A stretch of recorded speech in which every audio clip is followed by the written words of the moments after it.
राधे राधे प्रणाम। मैं हूँ सरिता, आप सभी का स्वागत करती हूँ अपने चैनल पूनम सरिता संगीत में। कैसे हो आप सब लोग, कमेंट में ज़रूर बताइएगा। आप सभी के बीच में मैं आज कृष्ण जी का भजन लेकर आई हूँ। वीडियो को फुल वॉच कीजिएगा। कैसा लगा कमेंट में ज़रूर बताइएगा। धन्यवाद। के चरावई धेनु गैया मोहन बिनु, के चरावई धेनु गैया मोहन बिनु, के चरावई धेनु गैया मोहन बिनु। कौन रंग के गैया कौन रंग के बछड़ा, कौन रंग के गैया कौन रंग के बछड़ा, कौन रंग चरवैया मोहन बिनु, कौन रंग चरवैया मोहन बिनु।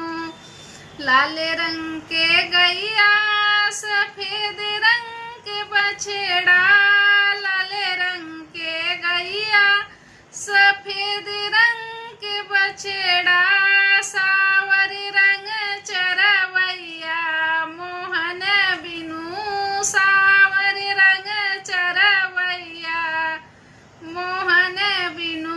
के चरावई धेनु गैया मोहन बिनु, के चरावई धेनु गैया मोहन बिनु। काऊ खैही गैया हो काऊ खैही बछड़ा, काऊ खैही गैया हो काऊ खैही बछड़ा, काऊ खैही चरवैया मोहन बिना, काऊ खैही चरवैया मोहन बिना। घास खैही गैया हो दूध पीही बछड़ा, घास खैही गैया हो दूध पीही बछड़ा, माखन खैही चरवैया मोहन बिना, माखन खैही चरवैया मोहन बिना।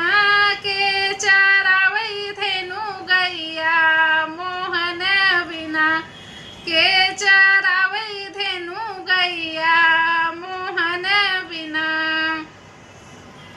कहाँ रही गैया हो कहाँ रही बछड़ा, कहाँ रही गैया हो कहाँ रही बछड़ा, कहाँ रही चरवैया मोहन बिना, कहाँ रही चरवैया मोहन बिना। खूटा संगे गैया हो संगई में बछड़ा, खूटा संगे गैया हो संगई में बछड़ा,